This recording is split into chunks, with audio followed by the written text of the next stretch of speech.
દારૂબંધીના નામે બસ કાગળનો જેલ છે।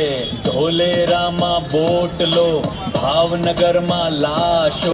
ગાંધી અને સરદારના ગુજરાતમાં જ્યારે આપણા આ રાજ્યની અંદર દારૂબંધી હોય છતાંય આજે પડદા પાછળ જે પ્રમાણે સરકારની તિજોરી ભરવા માટે, હપ્તાખોરી કરવા માટે, ભ્રષ્ટાચાર કરવા માટે, પોલીસ તંત્રનો દુરુપયોગ કરીને જે પ્રમાણે આજે દારૂની છૂટ રેલમ છેલ આ ગુજરાતની અંદર જ્યારે હોય અને ઘણી વખત કોંગ્રેસ દ્વારા આ બાબતને લઈને વારંવાર અમે ધરણા પ્રદર્શન કર્યા, વિરોધ પ્રદર્શન કર્યા, લેખિતમાં આવ્યું, છતાંય આ સરકારના આંખ અને કાન નથી ખુલતા।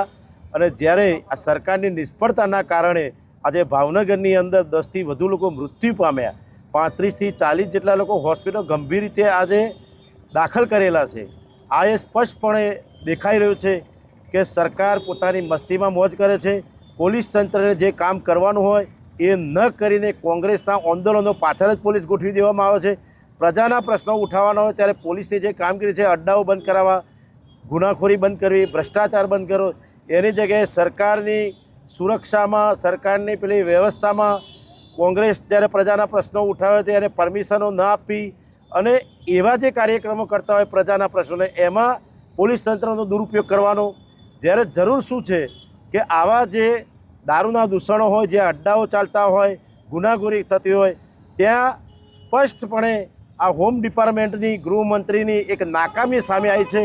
અને આજે આ સરકારની ગુણ નાકામીને કારણે બિચારા નિર્દોષ લોકો આજે મૃત્યુ પામે છે। એ બાબતને લઈને આજે જિલ્લા કોંગ્રેસ અરવલ્લી આજે મોડાસા 4 રસ્તા ખાતે વિરોધ પ્રદર્શન કરી અને ધરણાનું પ્રદર્શન કરવામાં આવેલ છે। કોંગ્રેસની માગણી છે કે સરકાર આ બાબતને કડક કાયદો બનાવવો જોઈએ। જે પ્રમાણે આજે ગુજરાતમાં દારૂબંધી હોય અને છતાંય રેલમછેલ થતી હોય, જ્યાં જુઓ ત્યાં મળતો હોય, કઈ જગ્યાએ નથી મળતો તમે કહો ત્યાં અમે સબૂત આપી દઈએ। એટલે સરકારની સ્પષ્ટપણે નિષ્ફળતા છે અને હપ્તાખોરીની સિસ્ટમ જે ચાલુ છે એના કારણે આવા નિર્દોષ લોકોનો ભોગ બને છે।